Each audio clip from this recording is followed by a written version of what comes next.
nakaka-happy na makahanap ng skincare guys na hindi mo kinakailangan kung ano yung line nila na pang mature line pero umuubra ka pa dun sa mga pang younger version nila na umeepekto pa rin.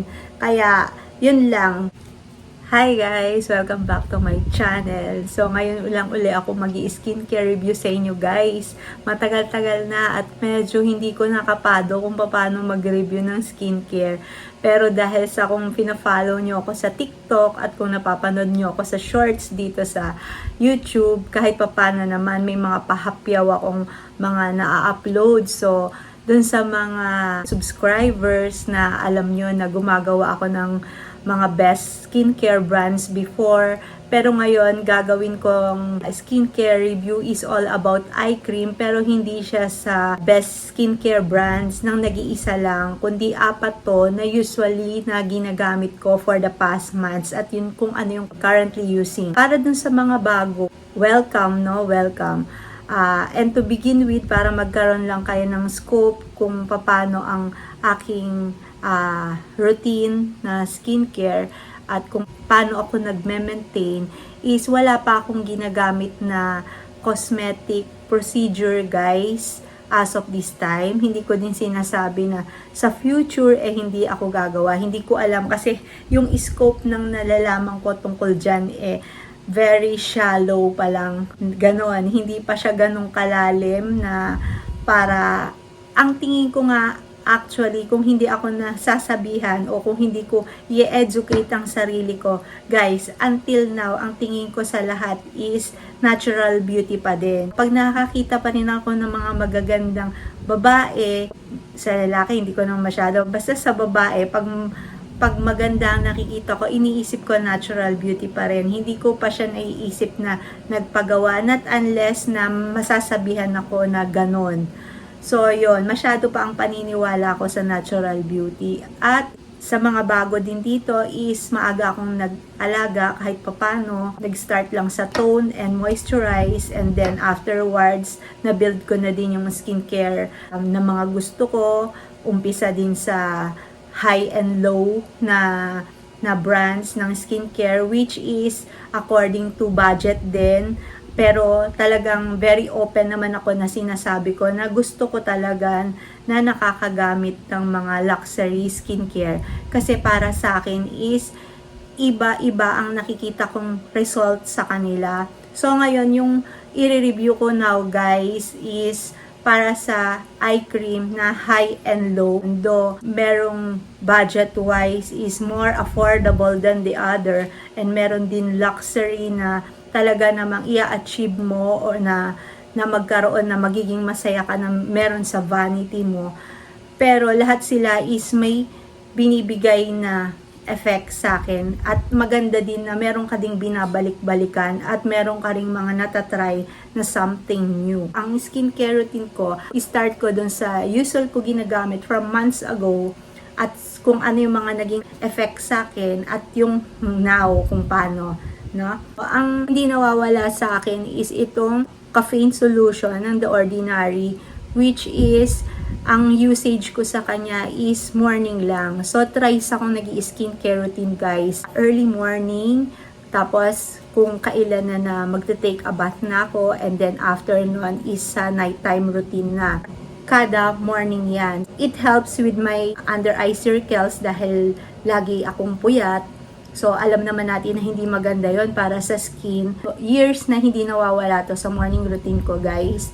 Nakikita ko na din, pag na-incorporate ko siya sa iba, kung paano ang kanyang nagagawa. Na-help nito yung under eye circles ko kahit papano. So, yun ang paniniwala ko. Tapos, nadidiminish niya yung wrinkles dahil sa ginagamit ko nga siya is sa umaga lang. So, ang maganda dito is yung consistency niya rin na parang siyang water type, which is madali din siyang mag-glide at wala din siyang problema pag halimbawa magme-makeup ka, mag-eye makeup ka. So, hindi siya nagkikiki for me, for my personal use. Pag may time na halimbawa may event sa school and something na gagawin ako. At to think na affordable siya. Kaya, okay. After nito guys, ito is sa AM ko lang to ginagamit, early morning.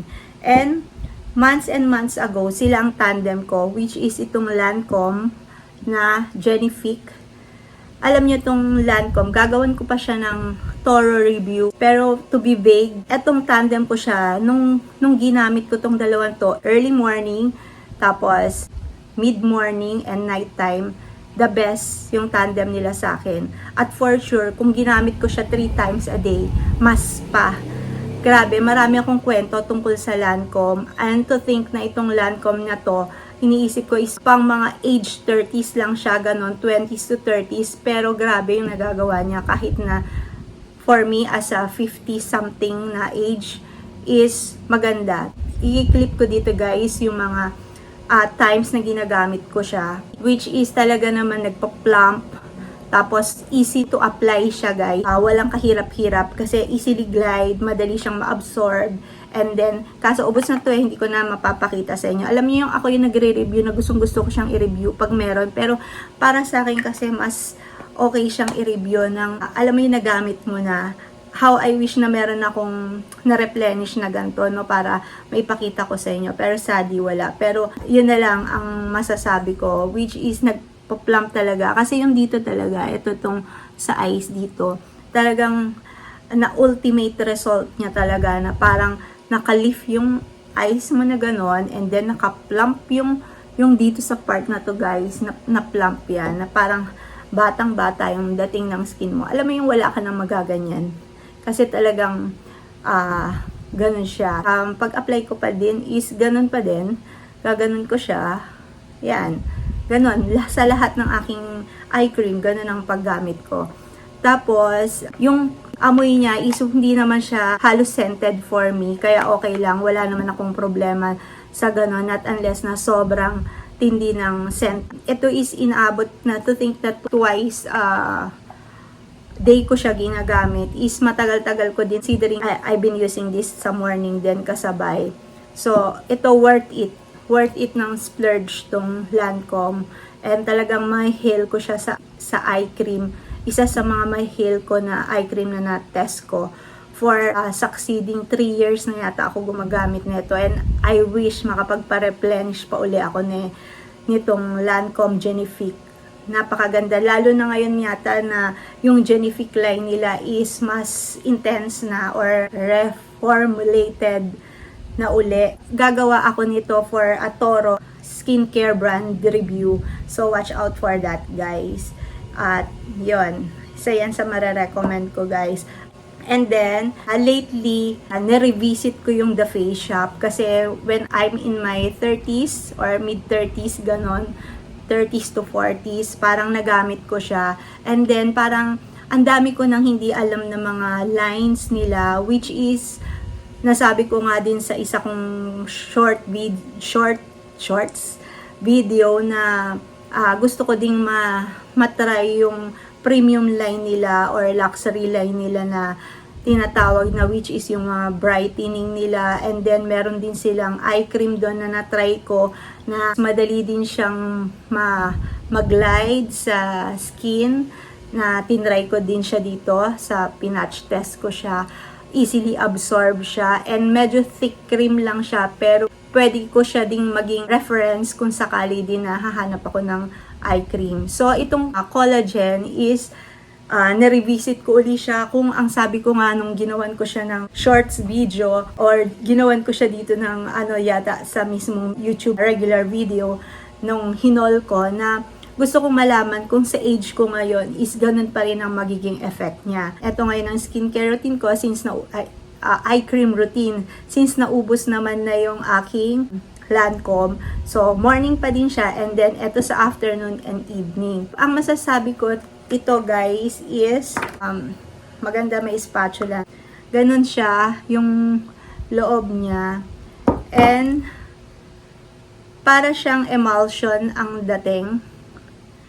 Ganon. Tapos meron siyang cooling effect. May cooling effect akong nararamdaman pag yan ginagamit ko. Tapos very light lang siya. Pero nung ini-start ko kasi to is I came from using, which is nagbigay ng ultimate result sa akin. Pero to be fair, dito sa collagen ng The Face Shop is feeling ko kung kayo nasa 30s, 20s, 30s ganyan or even 40s siguro, baka kaya pa na ma-firm niya or mo-moisturize niya kasi nagle-lighten din siya. Pero for me, hindi niya kayang i-sustain yung nagawa sa akin ng Lancome. And take note guys, this is from a lady, coming from a lady na 50 plus years old na. Kaya ang masasabi ko, to be fair sa kanya, when you're 20s, 30s, or 40s, kaya pa siguro to. Kasi to, ginagamit ko pa rin siya ngayon, pero ginagamit ko na lang siya sa mid-afternoon after taking a bath, guys. So, morning, early morning, and mid. Para naman hindi masayang, di ba? So, ayan ang current na eye area ko ngayon or eye contour area. Pero, honestly, nung time na mga 1 week ko siyang nagamit, medyo yung ganto ko, nagbagsak ba at nakita yung aking under eye circles. So, yun yung naman yung na-lighten niya sa akin. Ito talaga nakita ko, nag-lighten, nag-firm, nag-plump siya, nag-lift siya, kasi talagang gumanyan yan, area ko na yan. So, hindi mo din siya masisisi kasi galing ka sa isang premium or luxury na line. Pero para ma-hold niya din ng 1 week na okay pa din yung contour area mo, pero syempre hindi na dun sa kung paano in-strengthen neto is ganun mo siya masasabi. Pero siguro kung ito hindi ako gumagamit ng luxury line, is okay din siya. So ang ginawa ko guys, dahil sa sinasabi ko naman sa inyo na ang hilig ko mag-try ng mga skincare, lalong-lalo na sa eye cream dahil nga masyado kong inaalagaan yung eye area ko. In which kahit na sinasabi nila na pag ganitong age na, dapat nagpapaganyan ka na, nagpapaganyan para, alam mo yung marami nang gagawin. Pero for me, sa ngayon, hindi ako nagsasalita ng patapos, pero sinasabi ko nga, sa ngayon, okay pa ako and happy pa ako kung ano yung nakikita ko sa skin ko guys. Kasi pinaghirapan ko to, though in-enjoy ko ang mga bagay na nilalagay ko, pero pinaghirapan ko to na sa ganitong stage na maalagaan ko siya dahil nakita ko yung sarili ko na as I age is gagawin ko pa rin to. Kung magagawa ko pa siyang gawin in a natural way na skincare pa din, why not? And then, dahil nga sa ayoko masabi ng hinayang kasi meron naman siyang nagagawa sa akin at galing siya dito, so imagine niyo naman yung price wise range niyan kung paano ang layo. So after niyan, kumuha ako ng line guys, na dahil dyan guys is kung ano yung mga reference ko na nagagamit ko na. So tingnan nyo dito yung aking archives, marami ako dyan na mga skincare brands na nire-review ko. So, eto na. Dito na pumapasok uli si Laneige. Si Laneige na talagang 4 years is binabalik-balikan ko yan. Eye cream wise ang pag-uusapan guys. Talagang hindi talaga siya nagfe-fail sa akin. At alam mo yung laki ng paniniwala ko na mare-revive niya uli yung eye contour area ko na nagawa nito, na na-lift niya, na-firm niya, na-plump niya. Which is, na-moisturize niya naman and na-hydrate niya. Na-firm niya din. Na which is, hindi lang niya kasing tindi. O guys okay ba? Ito na tayo. Dahil sa ito yung ginagamit ko ngayon, ipapakita ko dito na for the past 4 days na ginamit ko to, kung ano yung current na eye contour area ko is talaga namang unti-unti na-firm niya ulit. At ang maganda, nakano pa siya guys, naka-gift set siya ngayon, kaya tamang-tama, 'di ba? At ito pala, ang nagagamit ko na Laneige dati is yung Perfect Renew line nila, which is hanggang ngayon meron pa rin sila noon. Pero yung eye cream nila, lagi talaga na kung kailan ako magpa-purchase, lagi siyang nawawala guys. Kaya eto, nakita ko na yung advertising banner ni Sydney Swiftney, tama? Sydney Sydney Sweeney. Yung sexing batang ang ganda-ganda na yon. So, yun. Eto, siya ang model nito. Pero anyway, kahit na sino model, basta tong Laneige, trusted ko na to. So, 3 set siya. Bale, eto yung kanyang full size. Full size niya tong Bouncy and Firm na which is 20 grams I think. 20 grams. Tapos, nung tinry mo siya guys, may cooling effect talaga siya. Ayan, nagamit ko na siya. So, para siyang gel type. Ganyan. Yan na yung currently using ko ngayon. Ayan. Yan na yung nabibigay niya. So, I'm happy dito dahil siguro a week ko na siya. Pero yung ikiklip ko dito na photos is pang 4 days ko lang gamit. Dire-diretso yon.